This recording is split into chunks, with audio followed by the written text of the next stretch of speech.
Good evening, everyone, and thank you for coming out this evening to watch that really absolutely fascinating documentary. My name's Andrew Purchase. I'm Vice President of 𝐴CON, and I've been involved in LGBT sporting activities for a little while now. I was founder of the Sydney Convicts, President of the Bingham Cup Sydney, and more recently has been involved in as co-founder of the Pride in Sport Index. But we are extremely fortunate to have such a wonderful panel with us this evening.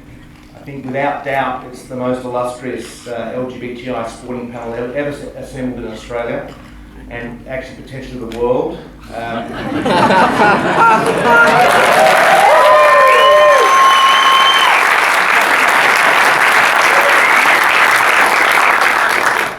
Between them, they've got 16 Olympic medals, 7 of which are gold. Oh wait, that's all you. They've attended 9 Olympic Games, including numerous professional football matches. Would you please join with me to welcome Ian Thorpe, Mitcham, Shelly Gorman-Sandie, Shipard, Conway and Daniel Kowalski.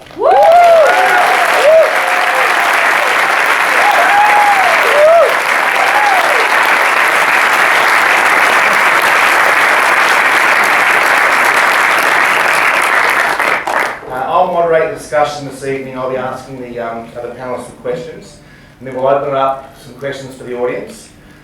Please keep your questions succinct, and so we can get as many of the audience questions as possible. 15 words or less would be great. I'd hate to have to play the Tony Jones card because that's quite a copyright question. But first off, Sally, you grew up in Wagga Wagga, moved to Sydney at the age of 15, attended a sports high school to focus on sport. At 16, you're in the Matildas, significantly younger than most other players. And there's a fear amongst some top-ranking sporting officials in this country that they don't want female teams to be seen dominated by lesbians, as it may dissuade mothers and fathers from allowing their daughters to play, as they fear that they will become lesbians. What was your experience being a Matilda at such a young age? That was the exact fear I carried from Wagga Wagga into Sydney, actually. And something I certainly had to confront, I suppose, as a 15, 16-year-old girl. Which, yeah, I suppose you just sort of entered me into what I could perhaps finish that off with fuzz, and it was a very difficult time for me, but I was very, very focused on my football as a 16-year-old kid, and I was naive, I was innocent, I was out of the country, and it was a perception even of mine, and I was pretty bold about the statements that I then made to my teammates at the time, where I was very sure that I was straight because I didn't want to fit that stereotype. And for a couple of years, I guess I didn't really explore that. It was suppressed, and I had my football speak for itself. I mean, for all of us up here, I'm sure I can speak for you, but with your sport, you know, it's your passion. Your life makes sense when you throw yourself into that. So I did. I got lost in it for a few years, and it wasn't until I was 21 and I stepped away from football and I allowed myself to explore that part of my life because I didn't want my sexuality to be defined by my sport. And whether or not that's, you know, each of my teammates' experience, that was certainly how I, you know, kind of attacked my teenage years. But I've been very sure of myself ever since I was about 21. So what would be your response to those sporting officials who have that fear? I mean, you know, the stereotypes certainly exist and stigma does around women's sport, but it certainly doesn't make the journey of coming out any easier for that said individual. If anything, there's less shock around, you know, if a female athlete announces that she's gay, there's less media attention, less heads turned. It's not as newsworthy. But for that specific individual, it's a difficult time and they need the support. They want the support of their, you know, chosen sport. They want the support of their community and, you know, family and friends more than anything. Great. And Ian, numerous athletes now to win express their concern about how them coming out would be reflected by their teammates and by their sport. Was that a fear of yours? I know you come out while you were still swimming, but if you were pictured yourself now as coming out, would that be a fear that you would have within the swimming fraternity?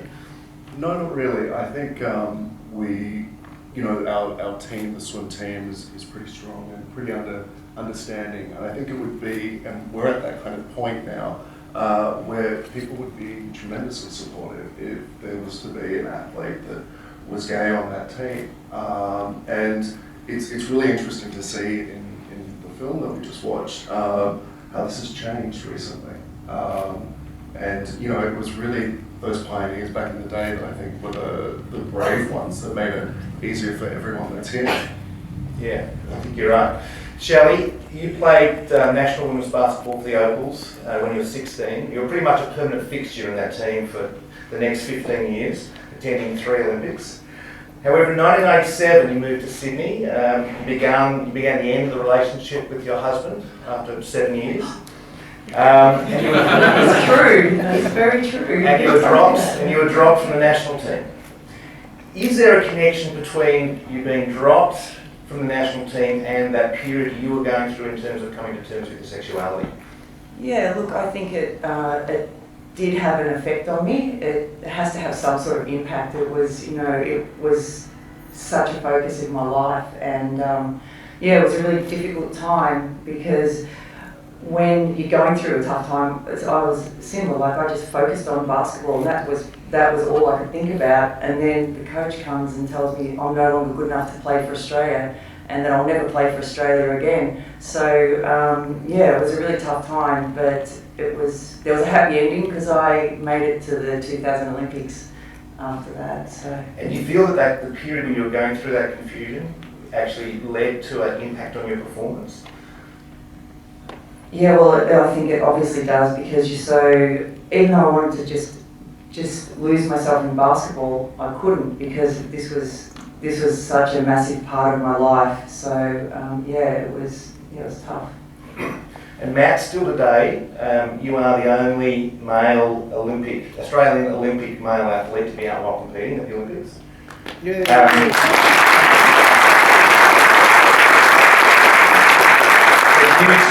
year. Hopefully that will change, I think, at the Winter Olympics, with Simon Dunn competing in the bobsled. Not the bobsled, what is it? Bobsled. It's a bobsled. But also, similarly, no current Australian professional football player, male football player or male cricket player has come out since Ian Roberts. And in the Out the Field study, one of the findings was that we need to find more out-elite sports people. Should sports people feel obliged to come out as a matter of social responsibility to the rest of the LGBTIQ community? Ideally, yes, but as we all know, everybody's situation is different, everybody's family of origin is different, everybody's environment that they grow, their social environment that they grow up in is different.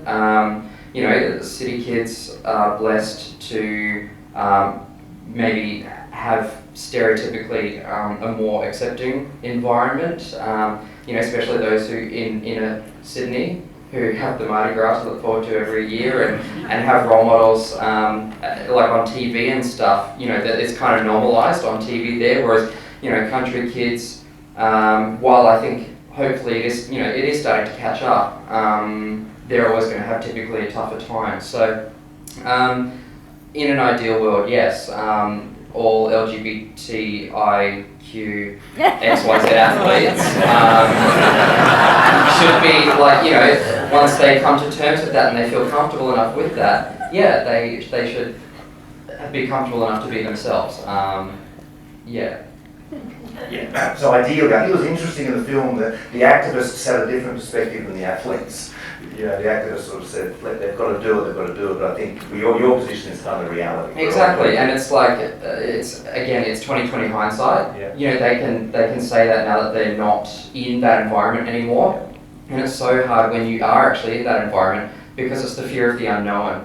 Whereas once you're out of it, it's like, you don't have that kind of pressure anymore. Also, you don't have, potential endorsements riding on your image anymore. Whereas when you are the athlete, you do. And if you don't have any examples, you don't have any data to contradict that it might affect your endorsements and stuff, then you're going to be really hesitant to do that. And so when more LGBTI athletes come out and they do start getting those big endorsement deals, they do start getting their face on the Kellogg's boxes and stuff like that, that's when, you know, younger kids are going to go, oh, sexuality is not going to be a barrier to me being successful. We'll come back and explore the whole commercialisation angle in a moment.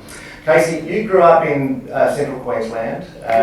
You boarded. We've got another central Queensland. You boarded at St Brendan's, which is a well-known school with an exceptional record of producing rugby league stars. You were courted by a number of the NRL teams and finally chose Easts. Can you describe how it was being gay and playing for Easts? This one? I think so. Oh, cool. Yeah, it was sort of like Matt was saying earlier. It sort of took me a while to like personally accept it, and you know, I'd moved from home. My hometown's got 400 people, so to move from there, you know, from my boarding school to here, I was sort of, you know, I was really detached from my family. You know, therefore my culture. I'm Aboriginal as well. So coming to Sydney and sort of dealing with all that, but also sort of dealing with, you know, with my attraction to guys. It took me a good 18 months to sort of accept that within myself and try to figure out how it was going to fit within, you know, it was my job. I was contractually obliged to turn up and perform every single day. So taking all that into context for myself, it was really hard. And you know, I didn't know what the support networks were. I didn't really have a support network around me, so sort of looking around me to sort of see what I can cling onto and who I can trust, and all that was quite difficult. As it turned out, your flatmate was also in the closet and also gay at the time. Yeah. Did that make it easier, harder? Make it easier.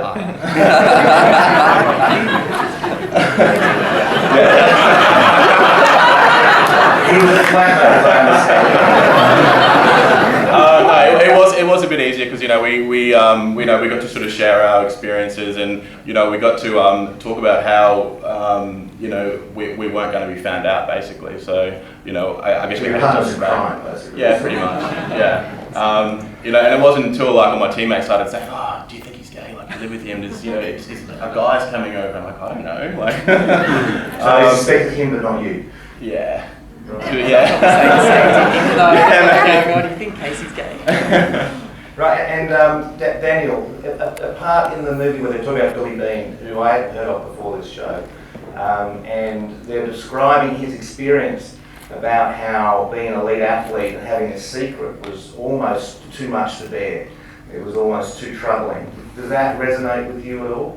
I think one of the interesting things is, as a lot of people have already alluded to, is everyone's journey is different, and for mine it probably wasn't until I came out to my family in 2005, 6, and then subconsciously everything releases. But, you know, when I was competing, I didn't really know. I was still confused. I mean, the worst question I hated was, how many girls did you sleep with in the Olympic Village? And my answer was always none, and that should have been a clear sign that I was probably gay. But I was focused on the swimming or whatever. But the reality is that it didn't impede me. But I think that's more a reflection. I didn't know, and two, I wasn't true to myself. Right. And Ian, personally, I recall the distinct disconnection I had between my attraction for men and recognising I was gay, and then that torturous decision about when to actually come out. Today, it was reported in the press that you said you felt as though people were forcing you to come out of the closet when you didn't even know yourself. I didn't really, or at least I wasn't sure. How long before you finally came out did you actually realise that you were gay? Well, a long time before. I knew when I was in my teens, and it was just and the reason I did say that was I was asked about it when I was very young. I was probably 15 or 16 at the time. Which is wrong. Yeah, Which is wrong. It's really, so wrong to sexualise a child. Young teen. And Yeah. this is the issue. And so because I told that lie, I didn't want to go back on that as well. And I think as well, if I had a little bit more time. When I was younger, I would have come out, and because I would have been comfortable with that as well. But because I told that lie, I was kind of trying to suppress that part of me, and yeah, it was difficult. So that question back when you were 14 basically impacted almost the next sort of 12 years of your life in some respects. Is that? Yes, absolutely. Yeah. And that's why I think, you know, we're all making the same point around, you know, why we don't push people to come out. You know, it's a really, and it feels like it's, you know, this huge thing for you, and it is for each person, and it feels like you have to come out to the world. And for each person, that is what it's like, because it's your friends, it's your peers. You don't know how you're going to be judged. It's a new, it's kind of a new life for you as well. And you know, for me, when I did come out, it was amazing to have such a kind of warm embrace from people. And I also, I loved that most people's reaction was, okay, that's great, we really don't care. And I think that probably offers, you know, a really great indication of the maturity that we have in Australia towards this. And you know, it's really nice to kind of know that when you're being that kind of honest and open, that people do accept you. And appreciate it. Yeah. So at what point, 14 obviously had that question, and at what point did you sort of decide, well, I really need to do this, and why? Well, I hadn't really thought of it too much about coming out, or I hadn't thought of it when it was a reality that I might be doing it. I thought, oh, what would it be like? But I hadn't gone through, oh, will I do this? But from the moment when I decided that I would, I put together a list of people that I wanted to tell, and it was a very short list. It was 2 of my friends and my sister and my parents, and I was going to space it out over a couple of weeks. And then it was like I finally kind of found the courage to do it, and I decided one after the other. It was like kind of booking people in. But I also, at that time, I made the decision that if I'm coming out to, you know, friends and family, I'm coming out to everyone. It's not, you know, something that, you know, I just tell some people around me. It was actually telling everyone. Great. And Matt, Michael Sam seemed to have done quite well financially for coming out. In fact, they said he received a gold mine of endorsements. Was this your experience? I was like seething with rage. I was like, what? How could so much have changed in just like 5 years? But also it's a very, very different economy. And yeah, I've been asked the question, you know, did coming out, is that what kept you so poor, essentially? And I just can't answer that question because I don't have an example of being famous and well known and being straight, because I came out before the Olympics, before I was well known. So and you know, yeah, I have no evidence to anything other than just being gay, and I can at the same time as the Beijing Olympics happened, the global financial crisis happened. So, you know, like I don't want to, yes, it's inconvenient. It's an inconvenient truth that, you know, that's what happened, but so I can never say that it was my sexuality. But then again, having said that, you can like endorse me now if you want. I'm free now. He's waiting for the rivers of gold. Yeah. Let them flow. Casey, you mentioned to me in preparation for this panel that you were actually bullied at school. And I think it's very brave. You often don't get to hear the side of the story from the bully. Do you think this was related to issues that you were experiencing regarding your sexuality? Yeah, I think so. I started to sort of realise, I guess, when I was maybe sort of 15 and 16, when I sort of was coming on the radar of all the NRL clubs, and the school that I went to, like it was said earlier, is a really well-known rugby league nursery, I guess, and there's lots of current NRL players that have gone through there. So, you know, because I was one of the better players that was coming through, and I was kind of expected to move on to a club, I did everything I can to try and push that that part of me, to the very back and not ever have to deal with it. So I had the girlfriend. I picked on all the kids that The gay kids. yeah. But and it turned out some of them weren't even gay. But there are a couple that that I was pretty mean to, and I've obviously since been able to come out and do my thing, I've sort of traced them down and I'm friends with them now, and they understand that, and their response was, isn't that how it goes? Like the big footy player who picks on the gay dude's generally gay. So Can I say congratulations for owning up to that? I think that's really important, and thank you for being so honest. And how has that experience shaped some of the youth work you're doing currently?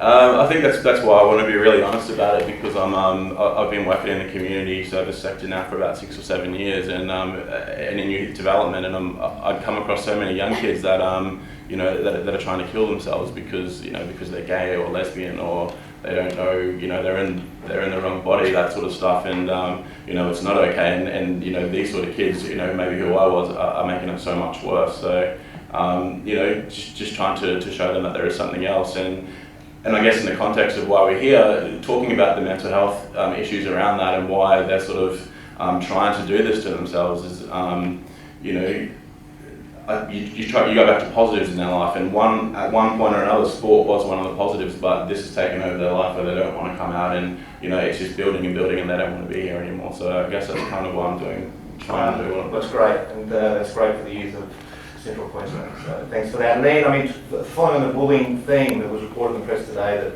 you're heading up the ABC series on bullying, and that you were bullied.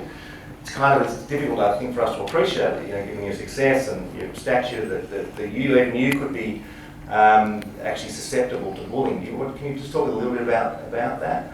I wasn't, and I was bullied a little bit, but and I'm looking at this show and I'm looking at the kids that are being bullied, and their issues are a lot more serious than what mine ever were.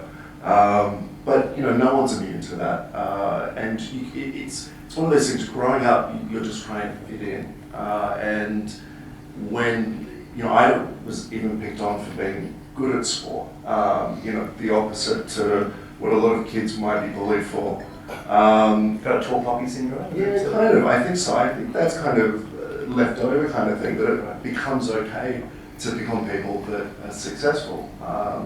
And I think it's kind of time for us to let go of those things. These issues are affecting 1 in 4 kids in school now. 80% of people are their bystanders, don't know what to say, don't know what to do. And in making something like this, you really want to help those kids out. And it's partly because you can see yourself in those kids. And it's why I guess I've tried to be more active in this space as well, and trying to make sport a really positive experience that I had, but I want it to be a lot easier for the next athletes that go through as well. Daniel, Pat Griffin said in the show, she said that if you're going to be an advocate, you have to do your homework. And you've been doing some great work. You've got the AOC float happening, and this year's Mardi Gras. You've done a fantastic job in terms of helping out with this festival. Have you found you've had to do some homework, and what homework have you done, and what has that kind of taught you more broadly about the issue? I have a great role model in you, and you did tell me last year after the anti-homophobia in sport float you organised that you'd never do it again, and I didn't understand why, but now I know. But having said that, I think you look at the movie that we just watched, and you look at the stories that are being told here, and it's been said a number of times, is that we need to appreciate that every story is different.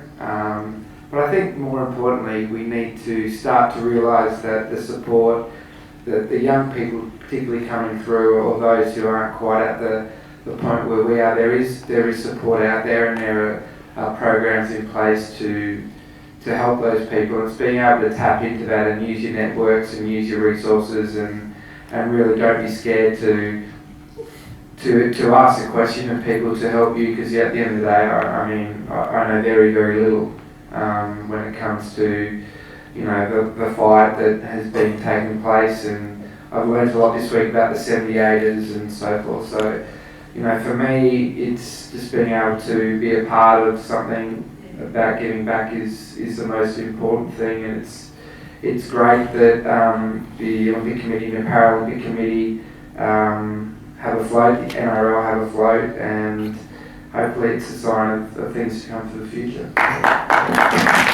Thank you. I'll ask one more question, and then if we can just give up one of those microphones and you can share it, and then, you've got to speak on? Okay, Sal, Martina said, and I thought she was absolutely stunning. What a role model. She was funny, she was inspirational. She said she didn't get a chance not to be an activist.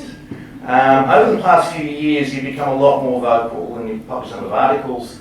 Can you just talk us through, I've understood the need for that. I'm interested in terms of what actually drove that change of approach for you. Why did you suddenly see that that's the role you needed to play?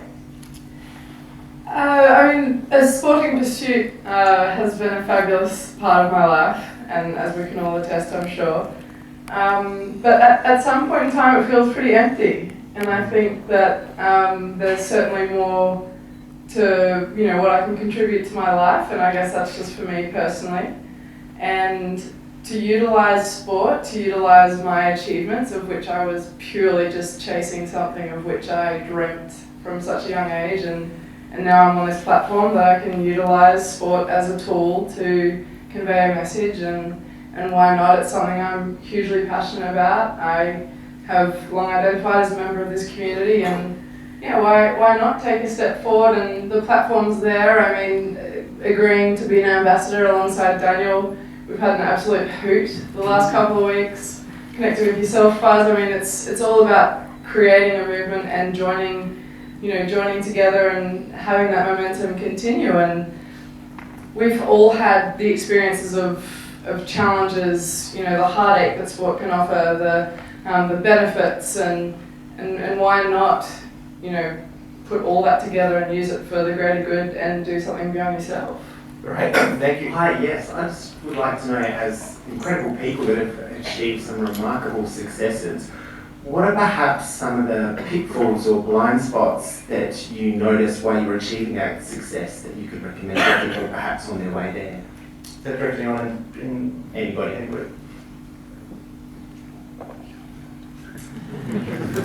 No blind spots? There's so many. It's okay. I think one of the most important things in sport, and I guess this is true for life, it's having the right kind of mentors along the way. I was really fortunate in swimming that I did have that. But someone said to me that you should spend a third of your time with people that you admire, that perhaps at a different stage, that are perhaps a little bit better than you see yourself as being at that time. A third of people of your time, with people that are less advantageous than what you are, and a third with your peers, which are people at the same level. So it's looking for other people in other industries that you really look up to. And I think if you're inspired by those people, that's kind of the way to be able to avoid those pitfalls. And it's the examples that you find in others. Why are you laughing at me, Dana? Because no one was better than you. The answer was because no one was better than you. Ian had to find on it. I think Ian was talking about some of the, it was a life model.